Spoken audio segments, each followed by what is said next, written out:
Hello friends, welcome to my YouTube channel study and blogs. जैसा कि आपको पता है कि मेरे चैनल का नाम है क्या, स्टडी एंड ब्लॉग्स, यानी हम ब्लॉगिंग में ही स्टडी करेंगे। बहुत सारी चीज़ों को रट्टा मारना होता है, बहुत सारी चीज़ों को लिख के याद करना होता है, बहुत सारी चीज़ें ऐसी होती है जो हम आपस में डिस्कशन से याद कर सकते हैं। जैसे कि आज मैंने कुछ पढ़ा तो मैं आपके साथ वो चीज़ डिस्कस करूँगी, तो मेरे माइंड में उस चीज़ की एक अच्छी इमेज बन जाएगी और जब भी वो क्वेश्चन कभी मेरे सामने आएगा तो मैं उसको आसानी से बना सकती हूँ किसी भी एग्जाम में। तो गाइज, आज के जो हम वीडियो है उसमें हम पर्यावरण के कुछ बहुत ही इंपॉर्टेंट क्वेश्चंस जो UP police, Delhi police, SSC, CGL, CPO हर जीके में जनरली टकराते हैं। और आजकल एनवायरनमेंट को देखते हुए उसके पर्सपेक्टिव सीटेट में भी कम से कम 10 से 15 क्वेश्चंस आते हैं। तो गाइज, आज है हमारा फर्स्ट टॉपिक और वो है सतत विकास यानी सस्टेनेबल डेवलपमेंट। अब सस्टेनेबल डेवलपमेंट है क्या, इसको हम जानेंगे। सस्टेनेबल डेवलपमेंट ये है कि हम आज जो हमारे पास प्राकृतिक संसाधन है उनका प्रयोग हम इस तरीके से करें कि जो हमारी भावी पीढ़ी है उसके लिए भी हम वो चीज़ बचा सकें। जैसे कि पानी है, उसका आप सदुपयोग करिए, ठीक है।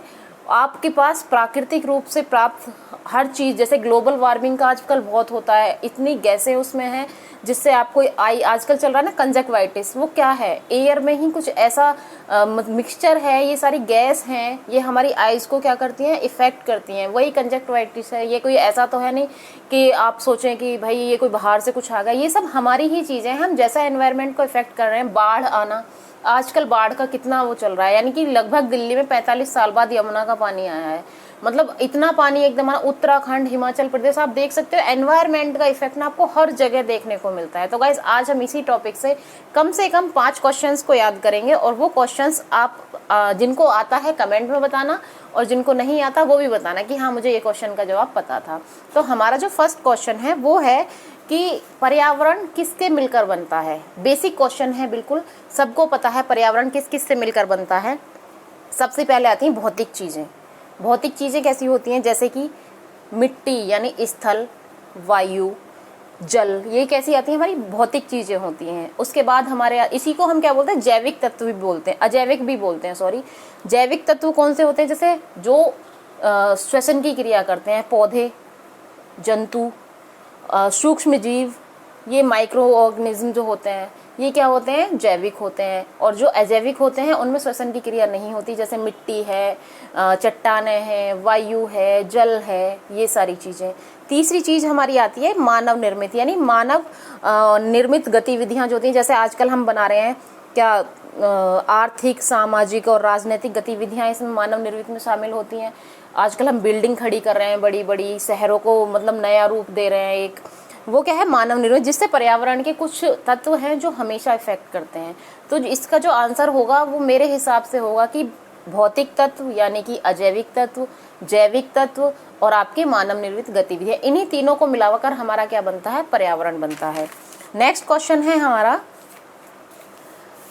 जो सतत विकास है उसकी संकल्पना कब दी गई थी, यानी सतत विकास को सबसे पहले इंट्रोड्यूस कब किया गया था। तो 1987 में एक ब्रेटलैंड रिपोर्ट आई थी। क्या आई थी, ब्रेटलैंड रिपोर्ट, अप्रैल 1987। यूपीपीसीएस में इसकी डेट तक पूछ लेते हैं कि ब्रेटलैंड रिपोर्ट को किस नाम से जाना जाता है, इसमें किस चीज़ की संकल्पना दी गई थी और ये कब आई थी। तो पहले वाले सवाल का आंसर क्या होगा, 1987 में आई थी। ब्रेटलैंड रिपोर्ट को हम अवर कॉमन फ्यूचर रिपोर्ट भी बोलते हैं, ठीक है। और इसी में हमें सतत विकास की संकल्पना दी गई थी। तो जैसे कि अगर हम इनको रटने बैठे हैं क्वेश्चंस को, तो हमको लगता है यार पता नहीं क्या है सतत विकास। हमसे बेसिकली पूछ लिया जाता है कि सतत विकास कितने प्रकार का है, यानी कितने गोल हैं, कि उसके कितने लक्ष्य हैं। तो सतत विकास का यानी कि सस्टेनेबल डेवलपमेंट के जो गोल हैं वो हैं 17। अब वो 17 के 17 यूपीपीसीएस का जब पेपर होता है उसमें तो पूछ लिए जाते हैं कि भूखमरी को कौन से सतत विकास में रखा गया है, जल को किस में रखा गया है, हंगर को किस में रखा गया है। तो ये सारे के सारे 17 के 17 हमको अगर आपको याद करने हैं तो आप बुक से याद कर सकते हैं। और अगर आप चाहते हैं कि मैं आपको इस चीज़ को वीडियो के माध्यम से बताऊं तो आप मुझे भी बता सकते हैं। अब सबसे ज़्यादा इससे क्वेश्चन बनते हैं सतत विकास से। इससे ये भी बन सकता है कि धारणीय विकास, सतत विकास का हो या धारणीय विकास का हो, बात एक ही है। धारणीय विकास किसके उपयोग के संदर्भ में अंतर पीढ़ीगत संवेदनशीलता का विषय है।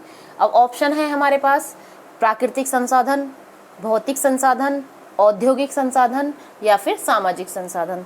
तो गाइस जो सतत विकास है वो हमारा क्या है, प्राकृतिक संसाधनों को ही हम अपनी पीढ़ी के लिए, भविष्य के लिए बचा कर रखें या उनका वर्तमान में इस प्रकार प्रयोग करें कि ताकि आने वाली पीढ़ी को वो मिल सके या वो उनका फायदा उठा सकें। वही तो है सतत विकास। सतत विकास का सीधा सीधा आंसर क्या जाता है कि हम पीढ़ी दर पीढ़ीगत इसको क्या कर रहे हैं, उपयोग में लाने के लिए। ये एक विषय है सतत विकास। तो ये है हमारा प्राकृतिक संसाधन। ठीक है। सब फिर पूछा जाता है, मान लो सतत विकास के लिए आवश्यक क्या है, क्या जरूरी है सतत विकास का, सस्टेनेबल डेवलपमेंट के लिए क्या जरूरी है। जैसे जैविक विविधता का संरक्षण, बायोडाइवर्सिटी जो है उसका कंजर्व करना बहुत जरूरी है। बायोडाइवर्सिटी का एक अपना अलग रोल है एनवायरनमेंट में। प्रदूषण का निरोध और नियंत्रण, अगर हम प्रदूषण का निरोध यानी कि उसको रोकेंगे और उसको कंट्रोल करेंगे तो सीधी सी बात है कि जो हमारा पर्यावरण है वो शुद्ध होगा। निर्धनता को घटना, ये भी हमारा सतत विकास का लक्ष्य है कि जो पॉवर्टी है उसको कम करना। और या फिर ऑप्शन डी हमारे पास होता है उपयुक्त सभी। तो इसका जो आंसर होगा सतत विकास के लिए जो है वो उपयुक्त सभी होगा। ठीक है। जो सस्टेनेबल डेवलपमेंट है इसके 17 लक्ष्य हैं। उन 17 के 17 को ना तो हम याद कर सकते हैं और कर भी लेते हैं रट्टा मार के, मान लीजिए आप, तो कई बार उसमें कंफ्यूजन हो जाता है कि यार हंगर 10 में था, 11 में था, 2 में था या 1 में था, फर्स्ट पे क्या था, सेकंड पे क्या था। तो वो ज़्यादातर हम उसको लिख के अगर याद करने की कोशिश करें तो ज़्यादा अच्छा है। ठीक है।